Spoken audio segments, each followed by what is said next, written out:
낮이 성소로 들어갑니다.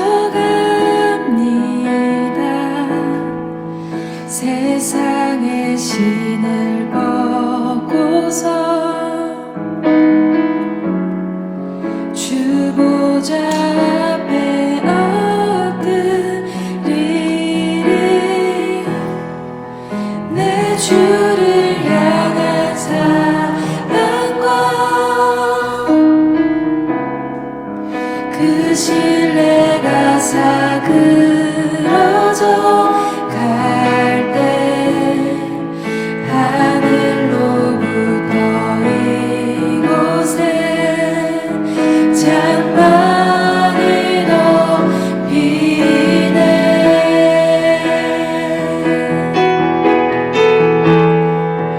이곳을 덮으소서. 이곳을 비추소서. 내 안에 무너졌던 모든 소망 다 회복하리니.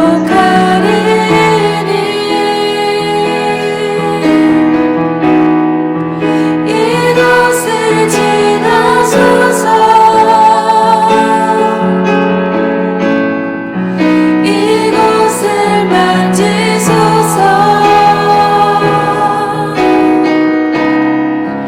내 안에 죽어가는 모든 예배 다 살아나리라.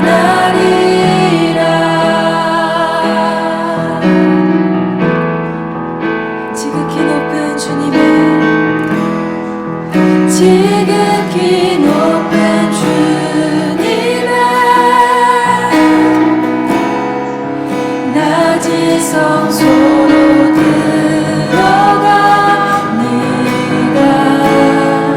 세상의 신을 벗고서 주 보좌 앞에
사랑해요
찬양 받아주세요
진실한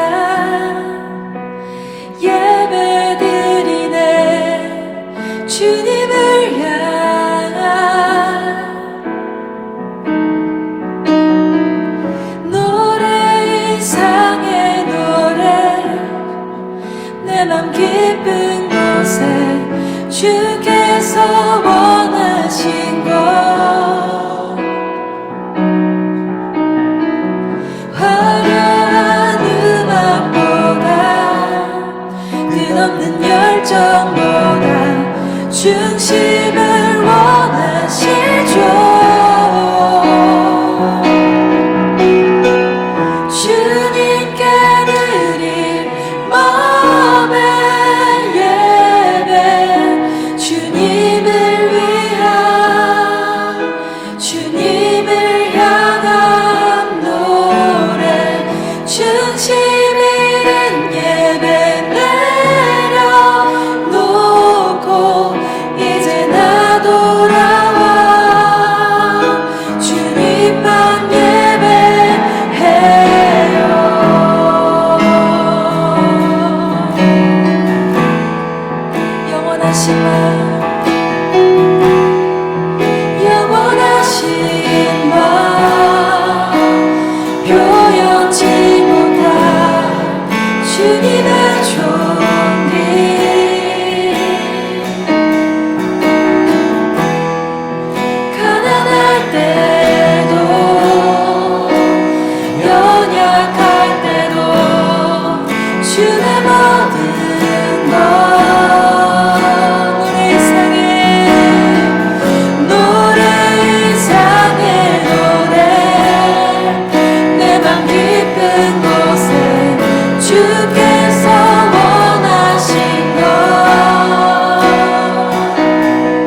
우리에게 주시는 하나님의 말씀은 누가복음입니다. 누가복음 10장 38절로 42절 말씀입니다. 누가복음 10장 38절로 42절 말씀 우리 한 절씩 교독하도록 하겠습니다. 그들이 길 갈 때에 예수께서 한 마을에 들어가시매 마르다라 이름하는 한 여자가 자기 집으로 영접하더라.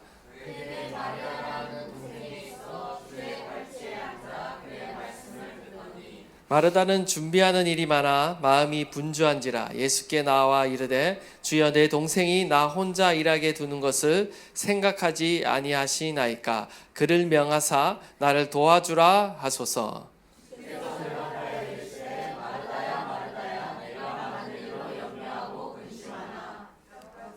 다 함께 읽겠습니다. 몇 가지만 하든지 혹은 한 가지만이라도 족하니라. 마리아는 이 좋은 편을 택하였으니 빼앗기지 아니하리라 하시니라. 아멘.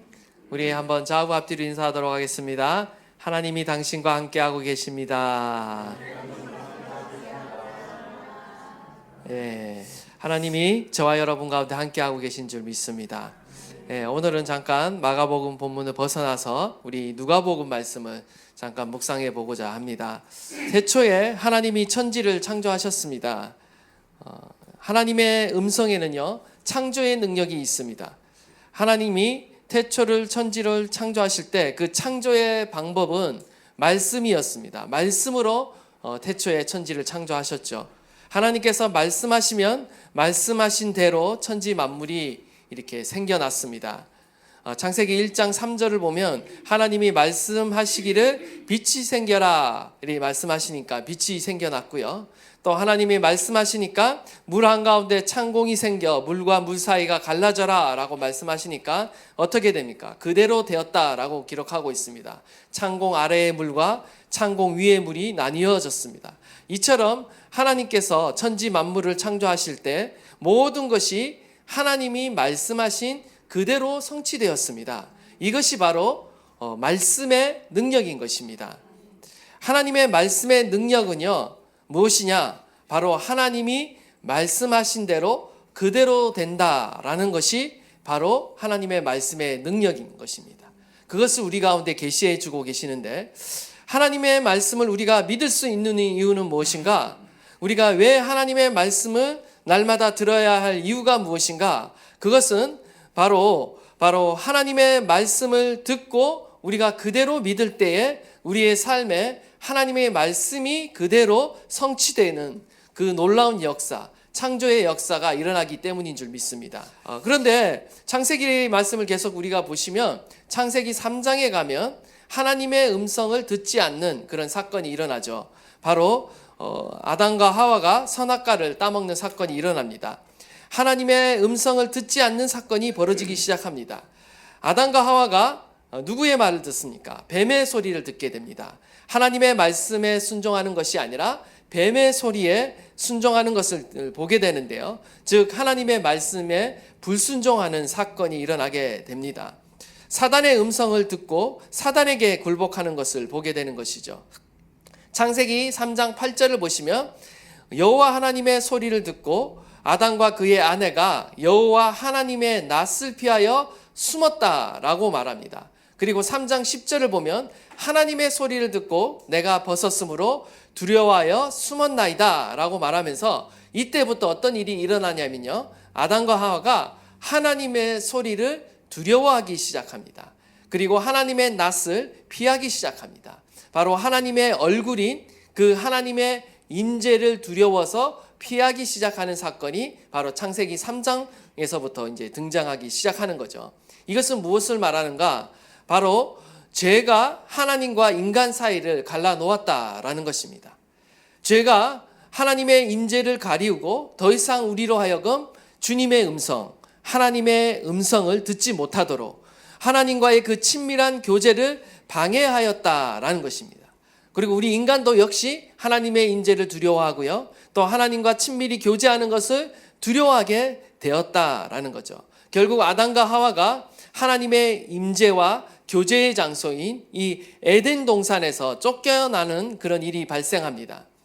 에덴 동산은요, 바로 의미가 기쁨의 동산이라는 뜻이 있습니다.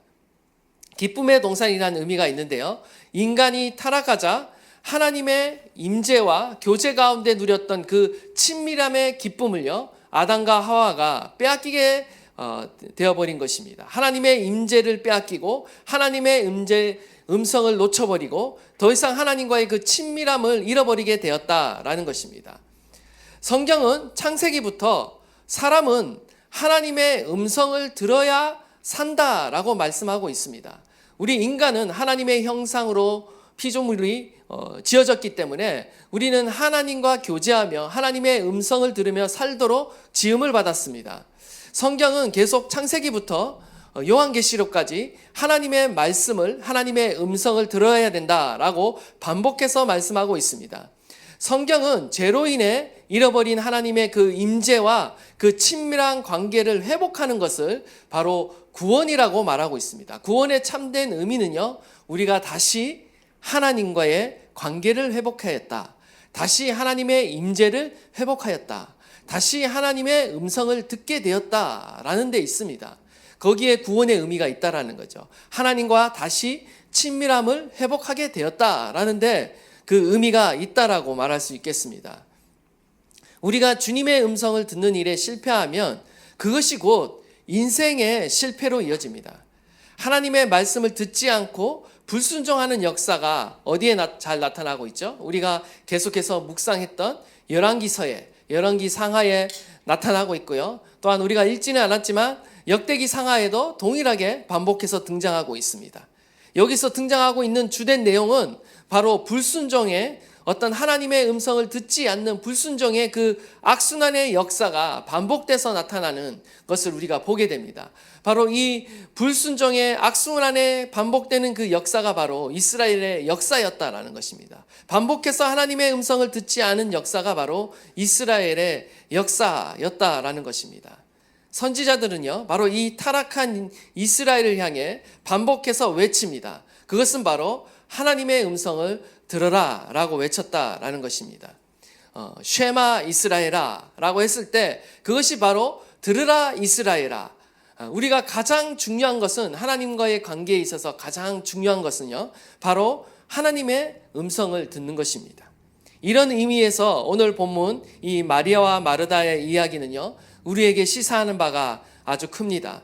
저는 오늘 본문 말씀을 통해서 우리 안에 하나님과의 관계가 더 회복될 수 있기를 바라고요. 우리 안에 더욱더 하나님의 음성을 듣고 그 말씀에 귀를 기울이고 순종하며 그리스도를 따라가는 삶을 살아갈 수 있게 되기를 간절히 축원합니다. 예수님은 오늘 본문 가운데 이 베다니 마을로 지나가십니다. 그리고 그 마을에 살고 있는 마르다가 예수님을 초청함으로 오늘 이야기가 시작되고 있는데요. 38절 말씀을 우리가 다시 한번 읽도록 하겠습니다. 시작.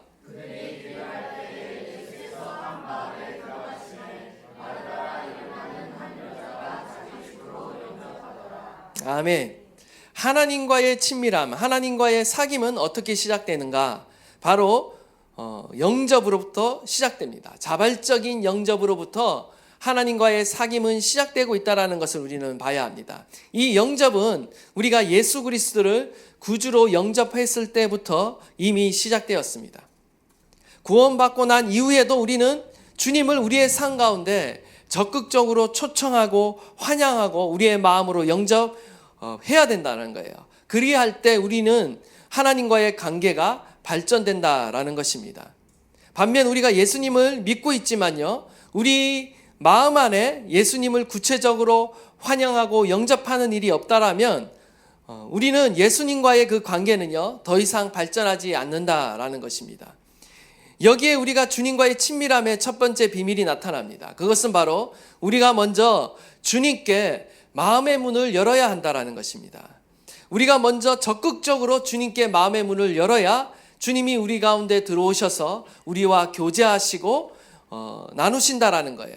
계시록 3장 20절 말씀을 보면 볼지어다 내가 문 밖에 서서 두드리노니 누구든지 내 음성을 듣고 문을 열면 내가 그에게로 들어가 그와 더불어 먹고 그는 나와 더불어 먹으리라. 이 말씀은요, 우리가 흔히 예수님을 영접할 때 자주 인용하는 말씀이지만 사실은 이미 예수님을 믿고 있는 라오디게아 교회를 향한 하나님의 말씀입니다. 라오디게아 교회는요, 차지도 아니하고 덥지도 아니하는 미지근한 교회였습니다. 어쩌면 우리들의 이 미지근한 신앙의 태도와도 비슷할지 모르겠습니다. 주님은 오늘도 미지근한 우리의 마음 문을 두드리고 계신다라는 거예요. 우리 안에 들어와서 사시기를 원하고 우리와 먹고 마시며 교제를 나누시기를 원하신다라는 것입니다. 그리고 그 교제를 통해 우리 안에 주님을 향한 사랑과 열정을 회복시키기를 주님은 원하시고 계신다라는 겁니다. 키는 어디에 있는가? 바로 우리에게 있다라는 것입니다. 윌리엄 홀먼 헐트의 세상의 빛이라는 성화가 있습니다. 한번 띄워주시죠. 이 성화를 보시면요, 특징이 있습니다. 이 그림의 특징을 자세히 들여다보면 뭐가 특징이냐? 문을 열 수 있는 문고리가 없다라는 거예요.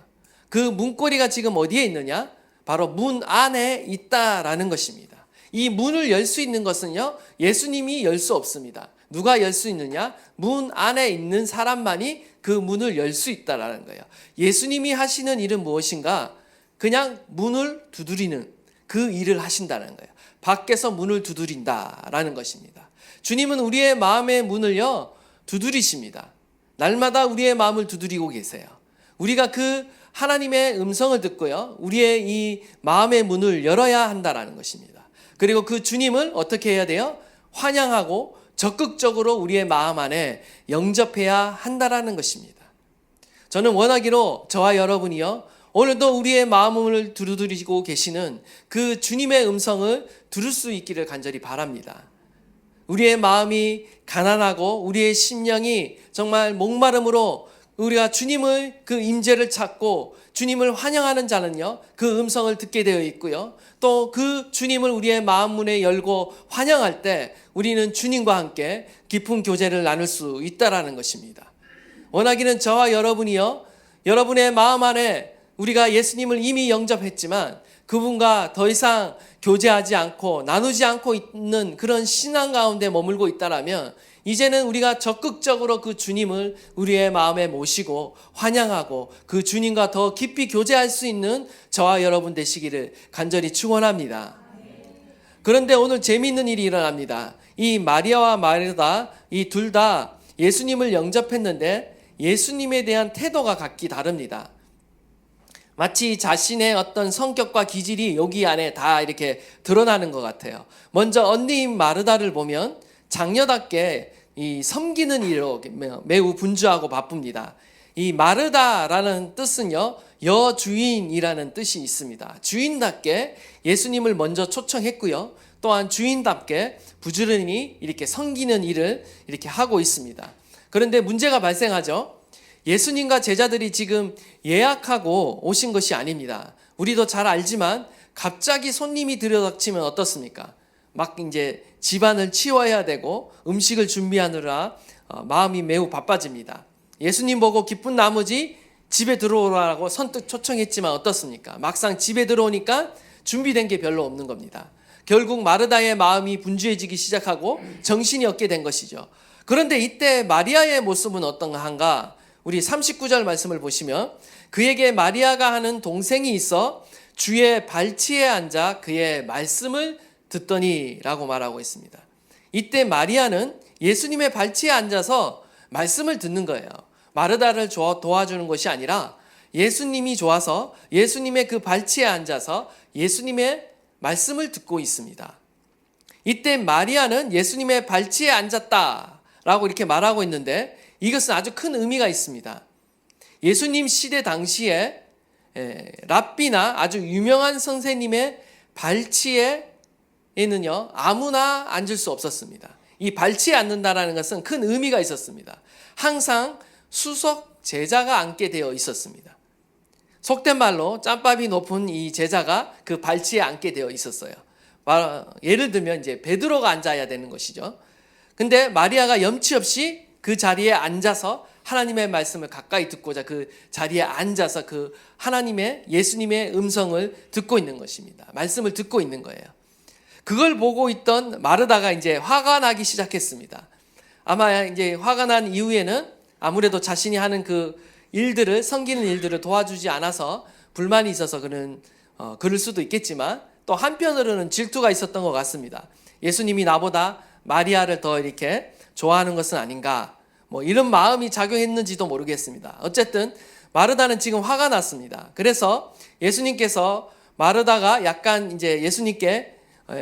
약간 짜증난 어투로 이제 부탁을 하는 거예요.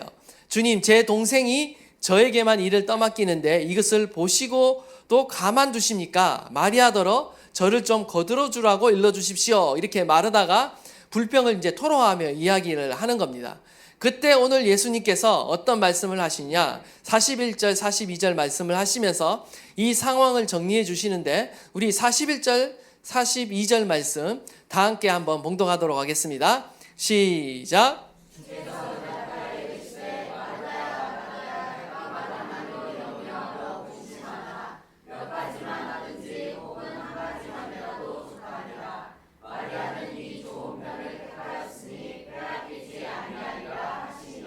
아멘. 이 42절을요, 다른 번역으로 좀 읽어보면요, 좀 더 의미가 분명해지고 또 이렇게 풍성해집니다. 우리 42절을 새 번역과 공동번역 개정판으로 띄워주세요. 한번 읽어보도록 하겠습니다. 다 함께 한번 읽겠습니다. 시작.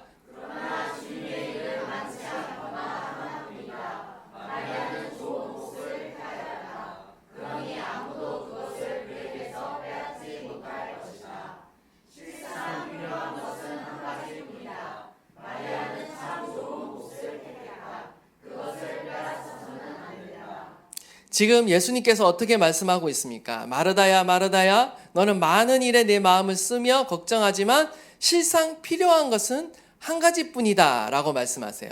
마리아는 참 좋은 목을 택했다. 그러니 아무도 그것을 그에게서 빼앗지 못할 것이다. 심지어 그것을 빼앗아서는 안 된다 라고까지 이렇게 말하기까지 합니다. 너무 분주하게 그러지 마라. 마리아는 좋은 편을 택해서 그냥 놔도 빼앗아서는 안 돼 라고 이렇게 이야기를 마무리하는데, 참 한편으로는 마리아를 편애하는 것 같고 정말 해석하기 어려운 본문 중에 하나이기도 합니다. 오랫동안 이 본문을 가지고 여러 가지 해석들이 있었어요. 여러분들이라면 지금 누구 편을 들 것 같습니까? 여러분의 삶의 현장에 만약 있더라면 마리아가 좀 이해가 되지 않을 것 같아요. 마르다 편을 드는 사람들도 많을 것 같습니다. 교회 안에는요, 사실 마르다과와 같은 분들이 많이 계십니다. 그리고 또 마리아과와 같은 분들도 많이 계세요. 이거를 분류하면 안 되는데 사람들이 이렇게 분류를 하는 것 같아요. 마르다과를 어떻게 분류하느냐면, 이제 봉사를 잘 하시는 분, 일을 잘 하시는 분, 뭐 항상 주방에서, 그리고 뭐 이렇게 여러 가지 사역과 몸과 손과 발이 빠르신 분들, 일을 잘 하시는 분들을 마르다과다 뭐 이렇게 이야기하기도 하고요. 그리고 뭐 대신 마리아과는 누구인가?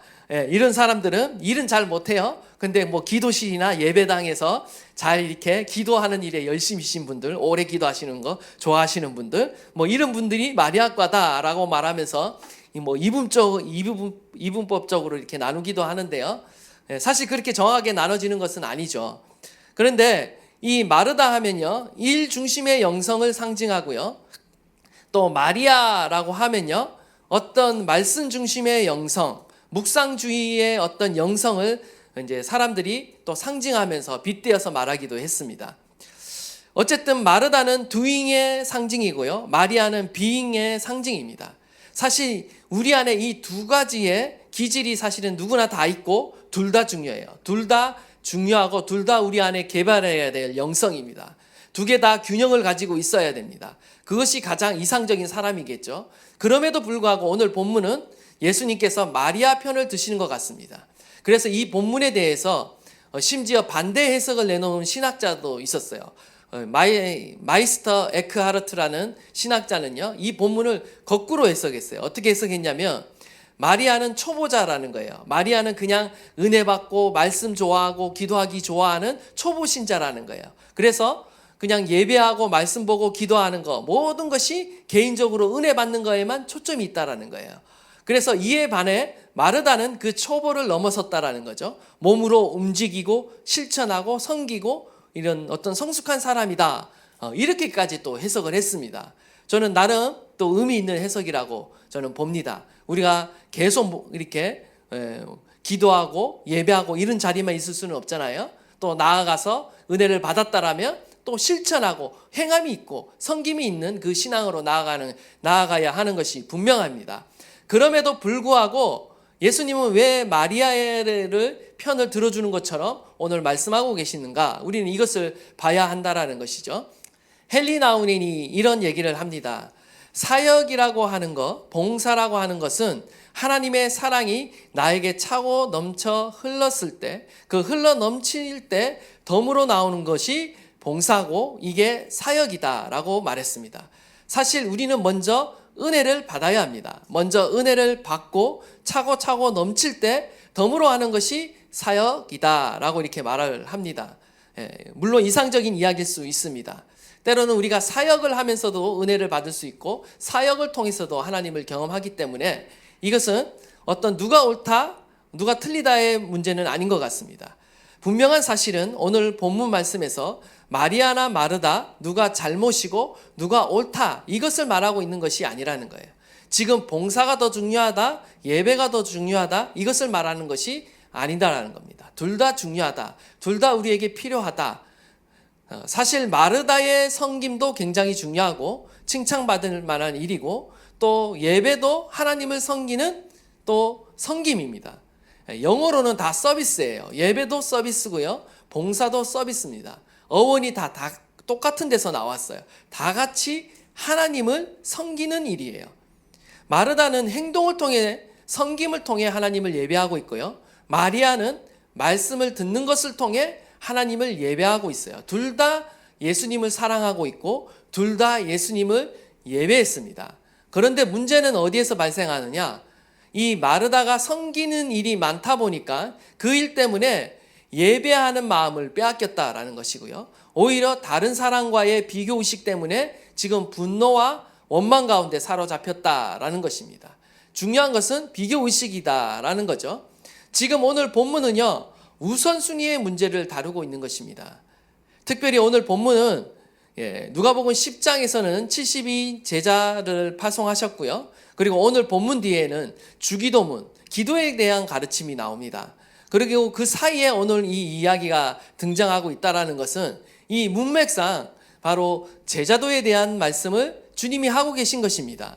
제자도에 있어서 예수님과 함께 머무는 것이 그 무엇보다도 중요하다라는 것을 우리에게 시사하며 가르치고 있는 것입니다.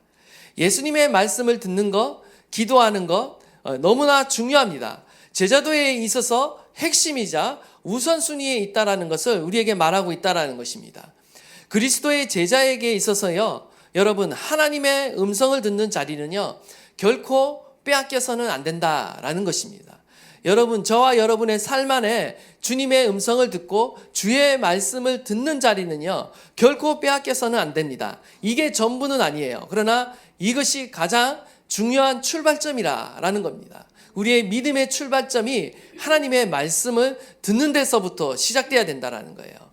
만약 오직 한 가지만을 하라고 한다면, 많은 신앙의 행위 중에 오직 한 가지만 하라고 한다면 우리는 무엇보다도 주님의 음성을 듣는 것을 최우선에 둬야 한다라는 것입니다. 그것이 좋은 편이다라고 주님이 오늘 말씀하고 있다라는 거죠. 제자에게 있어서 가장 중요한 것은요, 먼저 하나님의 말씀을 듣는 것입니다. 하나님의 음성을 듣는 사람이 제자인 것이에요. 말씀이 받쳐주지 않는 봉사, 또 기도가 받쳐주지 않는 섬김은요 결국 탈이 나게 되어 있습니다. 인간적인 열심과 노력으로 주님의 일을 하다 보면요 탈진하게 되어 있고요, 또 인간적인 생각과 마음이 우리 안에 들어오게 되어 있고요, 비교의식 가운데도 사로잡히고요, 때로는 우월의식 가운데도 사로잡힙니다. 나아가 또 다른 사람을 비방하는 자리까지 또 나아가게 돼요. 주님과의 사귐이 없이는요 우리가 아무것도 할 수 없습니다. 스스로 할 수 없어요. 성경이 가르치고 있는 바는 우리가 주님을 떠나서는 아무것도 할 수 없다라는 것을 주님은 말씀하고 계시는 것입니다. 주님과의 사귐이 없고 주님의 음성을 듣는 것 없이 성령보다 기도보다 앞서는 그 모든 것들은요 결국 힘을 잃게 될 것입니다. 삶의 분주함을 낳게 될 것이고 염려를 낳게 될 것입니다. 분노와 불평과 불만에 사로잡히게 될 거라는 것을 시사하고 있는 것입니다. 우리는 무엇보다 주님의 발 아래에 머무르는 연습을 해야 합니다. 우리는요, 주님의 발 아래에 머무르는 연습을요, 부지런히 해야 합니다. 기도 가운데, 말씀 가운데 머물며 주님의 음성을 우리는 먼저 들어야 됩니다. 그래야 살 수 있다라는 거예요. 구약에서요, 하나님의 발등상, 이 발판은 무엇을 상징하는가? 바로 법궤를 상징합니다. 법궤. 그리고 나아가 성전을 상징했습니다. 성전과 법궤는요, 하나님의 임재를 상징합니다. 여러분, 법궤 안에 무엇이 있었습니까? 두 언약 돌판이 있었습니다. 이것은 무엇을 상징하느냐? 바로 하나님의 말씀을 상징합니다.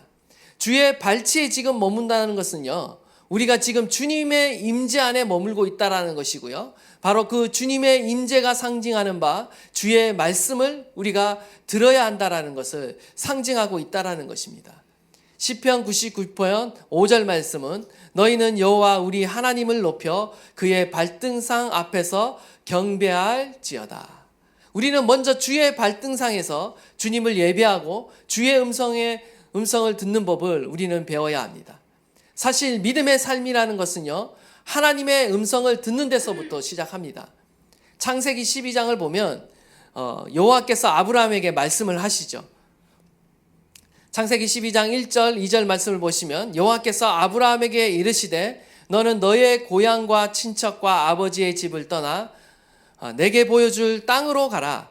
내가 너로 큰 민족을 이루고 내게 복을 주어 내 이름을 창대하게 하리라. 너는 복이 될지라 라고 말씀하고 있습니다. 아브라함에게 이 음성, 하나님의 음성이 들렸습니다. 아브라함에게 있어서 이 음성은요, 큰 두려움이자 도전이었을 것입니다. 고대 사회에서 자신이 속한 그 부족을 멀리 떠나서 목적지도 모른 채 가족들이 먼 길을 여행한다는 것은요, 그 자체가 바로 목숨을 내놓는 일이었습니다.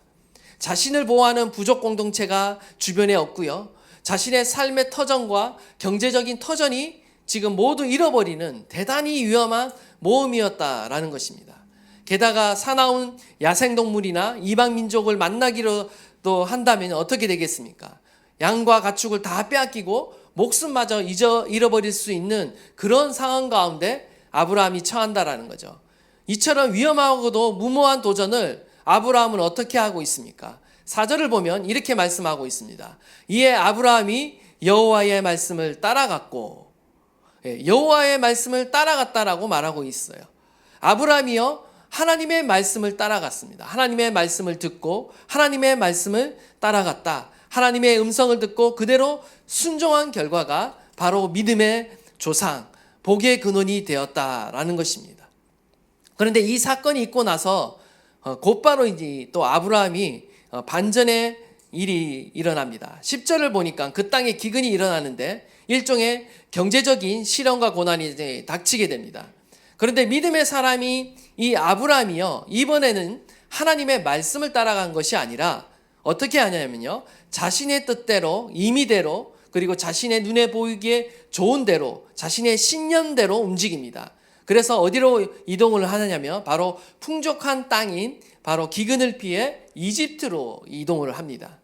거기서 우리가 잘 아시는 대로 어떤 일이 벌어집니까? 자신의 아내 사라를 이집트 왕인 바로에게 빼앗길 위기를 가운데 처하게 되는 것이죠. 자신의 아내를 아내라 말하지 않고 누이라고 속였기 때문에 그런 일이 발생하죠. 결국 사라는 하나님께서 구해주십니다. 하나님께서 지켜주시고 하나님께서 구해주시죠. 그러나 아브라함은 어떻게 됩니까? 부끄러운 일을 당하게 되는 것이죠. 우리가 인생의 위기 가운데, 기근 가운데 붙들어야 할 것이 무엇인가? 그것은 바로 그때도 하나님의 말씀이라는 거예요. 우리는 그때도 하나님의 음성을 들어야 한다는 겁니다. 먼저 하나님의 음성을 들어야 사는 거예요. 믿음의 사람들은 항상 하나님의 음성을 먼저 들었습니다. 그 다음이 doing인 것이죠. 듣고 움직이는 것이죠. 이것이 바로 제자도라는 것입니다. 우리는 너무나 많은 실수들을 범합니다. 듣지 않고 움직이고요. 듣지 않고 행하고요. 모든 실패의 원인이 바로 여기에 있는 것입니다. 아브라함이라는 사람은요, 사실 나이 75세에 하나님의 음성을 들었고요, 믿음의 길을 나선 이후에 100년간을 딱 이렇게 살다가 간 인물이에요. 그런데 아브라함이 100년 동안 여러분 어떠했을 것 같습니까? 계속 믿음의 삶을 잘 살았을 것 같습니까? 아니면 우리들처럼 이렇게 매번 실수하면서 그렇게 살았을 것 같습니까? 이미 답이 나와 있죠. 우리와 같이, 우리와 성정이 같은지라 늘 믿음으로 승리한 것이 아니라 많은 위기 가운데 수많은 실수들을 하면서 살아갑니다. 심지어 여러분이 성경을 꼼꼼하게 읽어보신 분들은 아실 겁니다. 100년 동안 거의 잘한 게 거의 없습니다.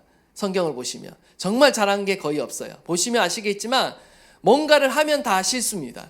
그래서 위험에 빠집니다. 심지어 자녀를 가지기 위해서 인간적인 방법을 택합니다. 그래서 낳은 아들이 이스마엘이죠. 여기서부터 모든 가정의 불화가 시작됩니다. 가정 문제가 다 일어나요. 여기서. 아브라함은 잘한 게 거의 없어요. 성경을 잘 보시면요, 창세기 12장부터 아브라함의 인생 가운데 100년간 그가 한 일 중에 가장 잘한 일은 한 가지예요.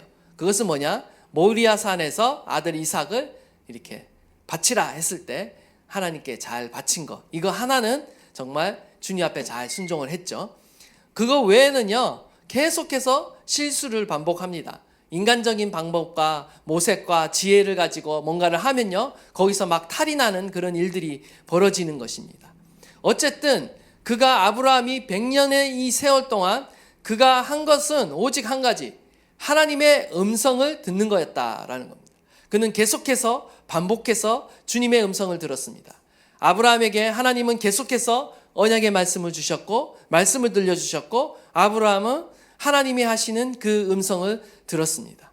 창세기 15장에 보면 하나님이 또 말씀을 합니다. 아브라함이 또 듣습니다. 그 말씀은 하나님께서 아브라함에게 하늘의 별들처럼 셀 수 없는 자손을 주시겠다라는 약속의 말씀을 하십니다. 아브라함이 한 일이 없습니다. 그때도 그냥 그 말씀을 듣고 그가 한 거라고는 그 말씀을 믿었다라고 말하고 있습니다. 하나님을 믿기에 아브라함을 어떻게 하나님은 여기시느냐? 하나님의 말씀을 믿은 그 아브라함을요, 어떻게 여기시느냐? 하나님의 의로 여겼다라고 말하고 있습니다. 창세기 15장 6절 우리 한번 다 함께 읽겠습니다. 시작.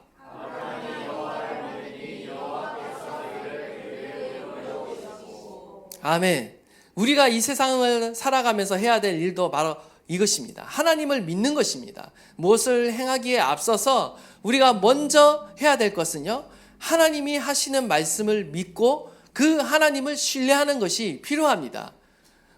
의인은 믿음으로 말미암아 살리라. 하나님은 우리의 믿음을 보시길 원하시는데요, 그 믿음이라는 것은 하나님이 하신 말씀을 그대로 믿는 것입니다.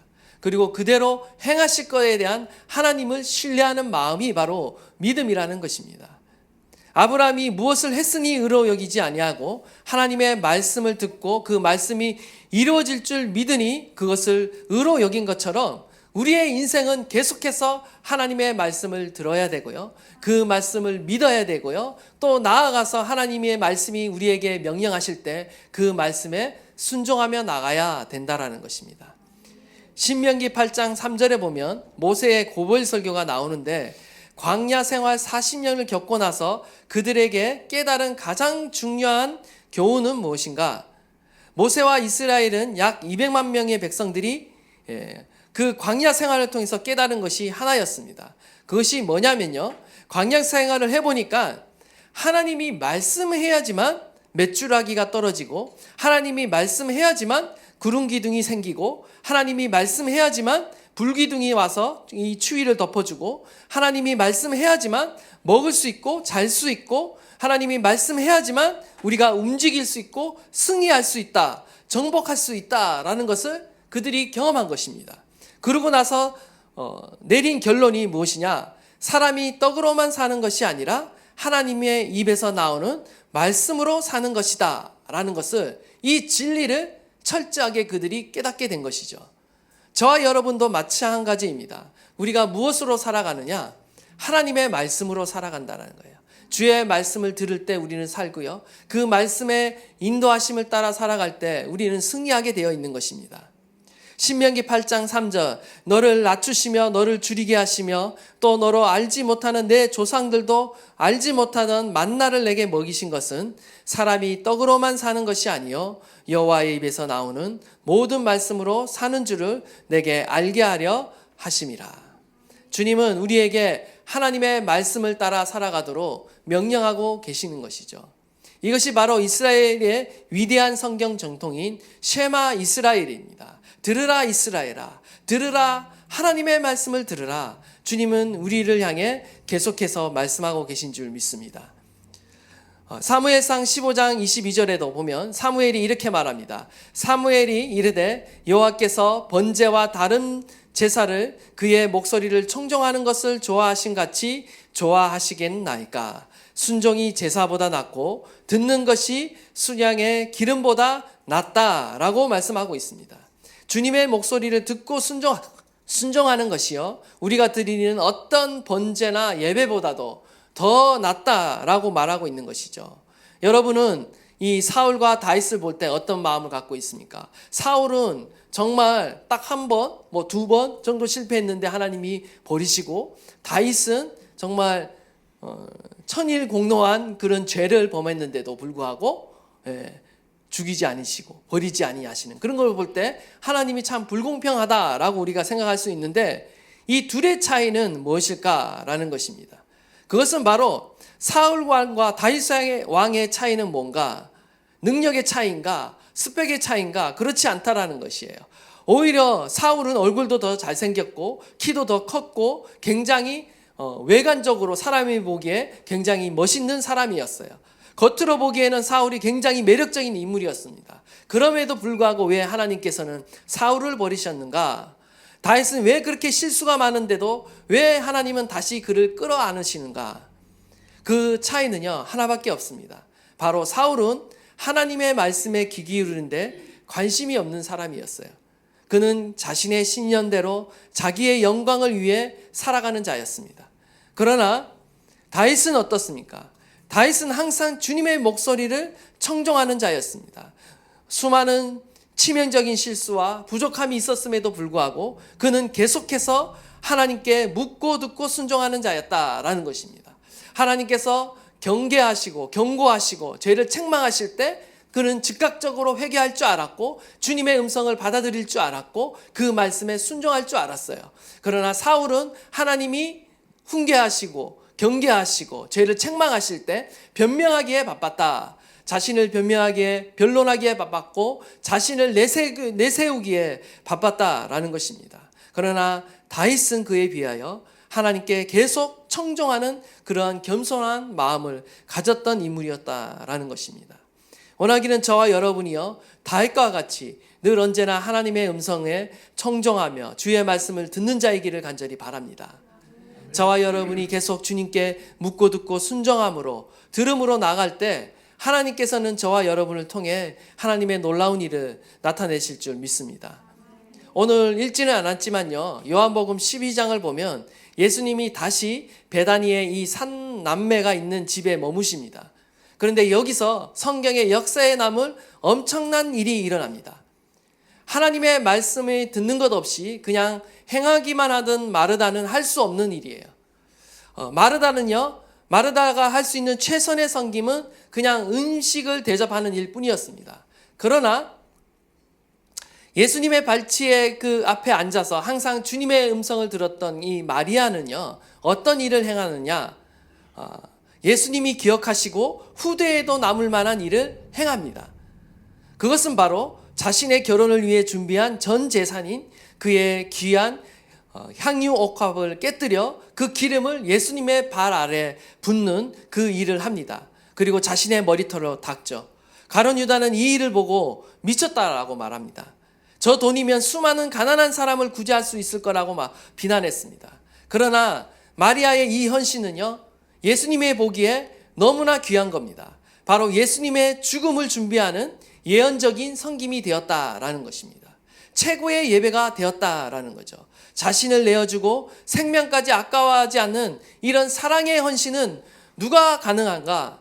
바로 오랫동안 주님의 음성을 들으며 주님과 친밀히 교제를 나눈 사람만이 가능하다라는 겁니다. 그리스도를 향한 헌신은요, 결코 율법적인 행위에서 나오는 것이 아닙니다. 바로 주님과 친밀하게 교제를 나눈 그 사람만이 마음으로부터 흘러나오는 것이 바로 그리스도를 향한 헌신이며 사랑이라는 것입니다. 원하기는 저와 여러분 안에 이러한 친밀함의 그 교제가 회복되기를 원하고요. 여러분과 저의 삶 안에 더욱더 주님의 임재 안에 머물며 주님의 음성을 듣는 그 일이 회복되어지기를 간절히 소망합니다. 어떤 율법적으로, 의무적으로, 형식적으로 하는 신앙이 아니라 우리가 주님의 그 임재 안에 머물며 그분을 사랑하며 그분의 의중을 물으며 그 음성을 들을 때만이 우리가 이러한 삶을 살아갈 수 있다는 것입니다. 하나님은 오늘 이 말씀을 통해 저와 여러분에게 도전하고 계신 줄 믿습니다. 바로 마리아와 같이 주의 발 곁에 머무는 자, 그리고 주님의 음성을 잠잠히 듣는 자, 그리고 주님이 말씀하실 때 그때 움직이며 행하며 일하는 자, 주님은 오늘도 주의 말씀과 함께 동행하는 자를 찾고 계신 줄 믿습니다. 저와 여러분이 바로 그러한 그리스도의 제자가 되기를 원하고요. 마리아처럼 하나님을 사랑하는 그러한 거룩한 그리스도의 신부가 되어질 수 있기를 간절히 축원합니다. 늘 주님 발 곁에 머무는 저와 여러분 되시기를 간절히 축원합니다.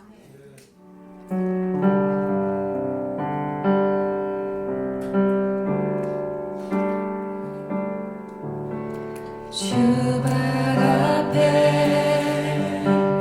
무릎 꿇고 그 사랑에 남기네. 어떤 말도 그 어떤 소리도 그 발 앞에서 잠잠해지네.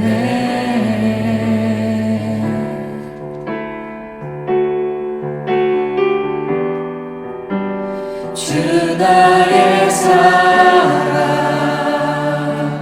그 발 앞에 앉아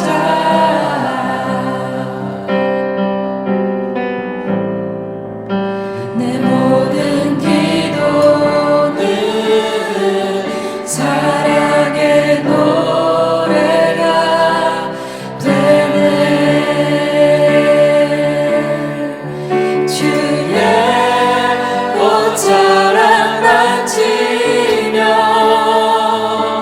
주의 두 발을 씻기며 주님 그 발에 입 맞추며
가지 뿐이다. 마리아는 참 좋은 목을 택했다. 그것을 빼앗아서는 안 된다. 우리에게 필요한 한 가지, 그것은 바로 주님의 임재 안에 머물며 하나님의 음성을 듣는 것인 줄 믿습니다. 우리가 이것을 빼앗기지 말아야 됩니다. 우리의 삶에 많은 분주한 일들이 있고 중요한 일들이 있고 사역이 있고 하나님 여러 가지 일들이 있지만 하나님 우리의 마음이 빼앗기지 않게 하여 주십시오. 주님 앞에 머무는 그 시간을 빼앗기지 않게 하여 주십시오.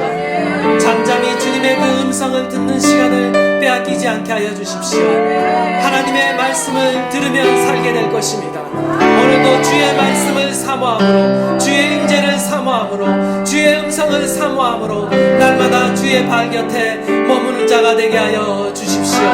평생에 주의 말씀 안에 머무는 자가 되게 하여 주십시오. 우리 다 함께